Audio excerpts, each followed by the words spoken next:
Hello and welcome to another HanDrinksSolo wine info video, and today we're talking about Spice Root's Amos Block Sauvignon Blanc 2020. Now, if there's something specific that you want to know about this particular wine, just have a look at the chapter index in the text below and you can click on the video timeline according to the chapter that you're after. The Amos Block is South Africa's very oldest block of Sauvignon Blanc. This little block of vines in the Swartland was on death's door before the Spice Root winemaking team, under the leadership of the visionary Charles Back, nursed this little block of vineyards back to health.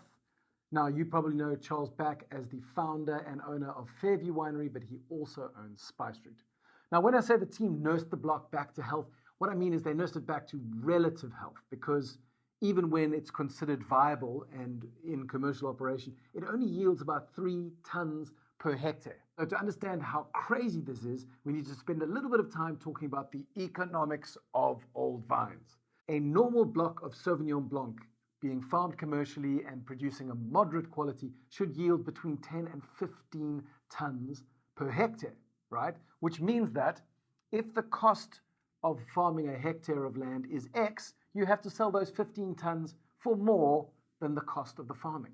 Now, when it comes to old vine blocks, the cost of farming is the same. In fact, sometimes it's a little bit higher because bush vines are often harder to prune. You can't use machines. Everything has to be done by hand. So the cost of farming is higher, but instead of having 15 tons of fruit to sell, you've only got 3 tons or 4. And so you can see why it's so tricky for farmers to keep blocks of old vines in the ground rather than tearing them up and planting new ones. Because you might be surprised, with the exception of a few crazies, farmers generally don't farm for charity. So, having done the simple maths, if we are to protect our proud heritage of old vines, we need a couple of things to happen. First of all, winemakers need to be prepared to pay a heck of a lot more for old vine grapes. But for this to work, consumers have to be willing to pay a heck of a lot more for old vine grapes. And for that to work, you have to be able to taste the qualitative difference. And I guess that is really what the debate is all about. In related news, some winemakers are being willing to pay what is called a hectare price, where they say to the farmer, it doesn't matter how many grapes we yield out of this block, we will pay what it costs you to farm it plus your profit margin. So if they get 3 tons, that sucks for them, but that's what they paid. But if they manage to get 5 or 6 tons, then the farmer gets what he was always going to get, but the winemaker gets more fruit.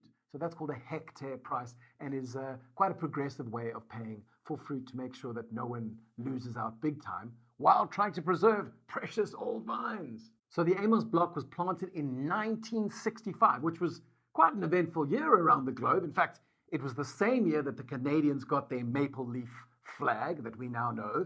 It was the same year that the Americans were testing nukes in the desert. And in fact, on the other side of the globe, the Russians were testing nukes in the blinding whiteness of the tundra. In the film world, James Bond's Thunderball came out in 1965. And then closer to home in South Africa, Rhodes University became the very first university in the country to have its very own computer. Quite fancy. As a little side note, it would be another 11 years before South Africa got television. We were literally the last country in the world to do so. And so it may sound like these vines have seen it all, but the truth is that they were actually just stuck in some shale soils in the Swartland, far away from everything.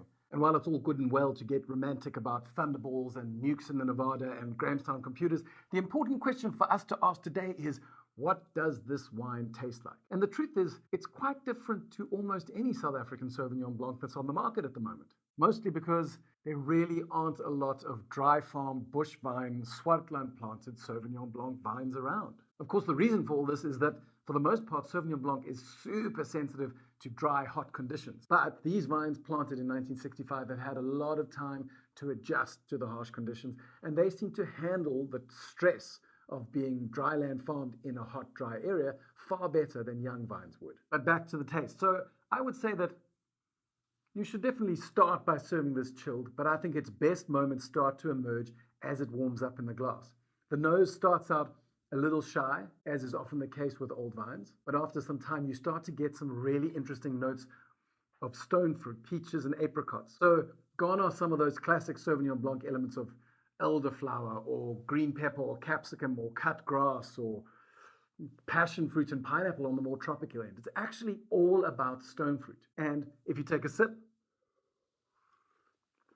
instead of being a light, crisp expression, it's actually got a lovely textured mouthfeel where those peach and apricot notes interplay beautifully. To complicate the stone fruit notes I just talked about, there's also a lovely sort of herbal fynbos element that pops up. And you might say, Han, what is this mouthfeel thing that you keep talking about? You talk about old vines and texture. What on earth are you talking about? I guess a simple analogy would be, let's say a normal, crisp, light-bodied Sauvignon Blanc is the same mouthfeel as 2% milk. This particular Sauvignon Blanc, with a little bit of extra weight and texture, would be full cream milk. And if you don't know what I'm talking about, get the two and sip them next to each other. Grey, watery skim milk, sis, boo, but at least it'll tell you what a light mouthfeel is, and compare it with the richer, creamier, full cream milk, and that'll give you an idea of what I'm talking about when I talk about mouthfeel, or at least weight on the palate.